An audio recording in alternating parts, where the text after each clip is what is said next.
What did you think of Badenoch saying over the weekend that those Labour MPs shouldn't have been allowed into Israel? Beautiful segue. Well, look, I don't think I need to say anything. I think we should just watch the Emily Thornberry clip. Oh, okay. Should we play Badenoch first? Yeah, okay. Let's roll the clip. The big story with these two Labour MPs being refused entry to Israel, the government has said it was unacceptable. But do you think that Israel was entitled to do what they did? What's your view? Countries should be able to control their borders. What I think is shocking is that we have MPs in Labour who other countries will not allow through. I think that's very significant. Shocking because? Well, if you look at the reasons why the Israeli government has given for why they're not letting them in, they don't believe that they're going to comply with their laws.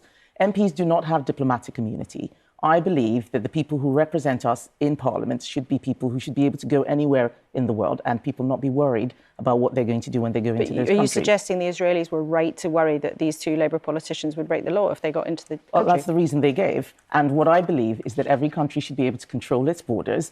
We do the same thing. There are many people that we don't allow into our country. And I don't think we should be setting precedents in a different way. So just to be clear, you believe the Israeli government's account of this, not the Foreign Secretary who says they were treated unacceptably?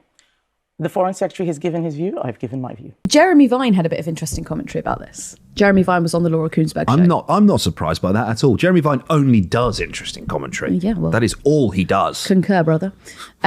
He was on the panel for the Kuenssberg show, so he was watching it, and he explained in newscast afterwards that he was having this sort of conversation with Emily Thornberry, who was also on the panel, where there was sort of steam coming out of her ears while Kemi Badenoch was speaking. And Jeremy Vine turned to her and said, "Do you think that was a mistake? Do you think that was an error, what she just said there?" Because it's so incongruent with, firstly, when parliamentarians are overseas, right, it is sort of the gentlemanly thing to do as a fellow parliamentarian to say that they should be protected at all costs. You don't leave them out on a limb. She was also saying this, by the way, when they were in the, I don't even know, oh no, they had landed at that point, but it hadn't been confirmed that they'd landed. Brother, get a flight radar up, man. But you know what I mean? That's a dangerous thing to do, right? Yeah. For another politician to basically just say, "I don't care." Like detained and deported. Yeah, that's a frightening precedent to set. Yeah, right. There was another point I wanted to add there. Free speech. Yes, the biggest free speech advocates in the world. All right, how many times have you heard Badenoch go on and on about how you should be allowed to say whatever you want when you want it? She said in that clip there, "I don't know what they have said before, but there are certain Labour MPs who perhaps aren't, shouldn't be allowed in there," is essentially what she was arguing. And now Emily Thornberry, do you want to add anything to Kemi before we play Emmy? Well, I just say that the entire point is it doesn't matter what they say. The entire point is if they are critical, if they are in support of, if they're completely ambivalent about the issue that you think is fundamental to our times, i.e. supporting the state of Israel, it doesn't matter. Either you believe it, or if it was like slightly more obscure, but we're literally talking about a politician's right to discuss matters of foreign policy, which I would say is like quite central to their jobs. It's not like they're sort of going out on a limb and talking about fucking woke cereal. Do you know what I mean? It's like what's going on in the Middle East is quite important. And you'd expect them to talk about it. You'd expect them to have a view on it. Especially as we're providing a lot of money to the region. Well, yeah, quite. You're giving a lot of money to Israel and Gaza. You're giving a lot of money in aid to Gaza. And one of the purposes of their mission to go over there to have a look. So Abtisam Mohamed is on the Foreign Affairs Select Committee. So one of the things that they were going to do was to ensure that the aid was getting into the West Bank and getting into Gaza. Can't imagine why the Israelis wouldn't want them going and checking on that. Well, enter Emily Thornberry. Emily, I must just ask you there, Kemi Badenoch indicating she believes the Israeli government's account that these two Labour MPs were up to no good, essentially. What's your take of that? You look quite horrified, I have to say. I know Abtisam Mohamed, and I know Yang very well.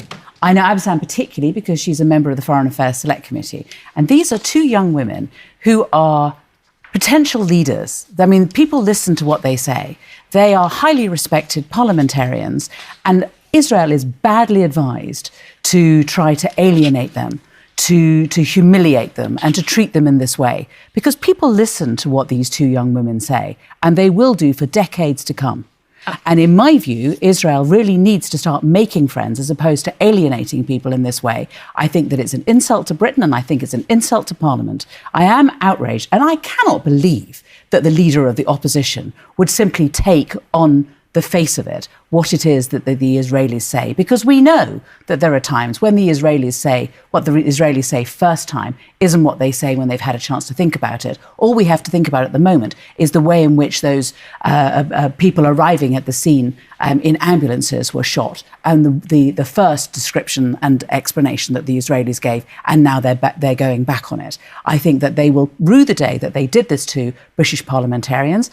This is the first time that they've ever refused MPs access to the country, and they were going with a parliamentary group that was organised with Carbu that has brought parliamentarians into the region for decades, twice a year. And frankly, the insight the parliamentarians have is because they visit the area.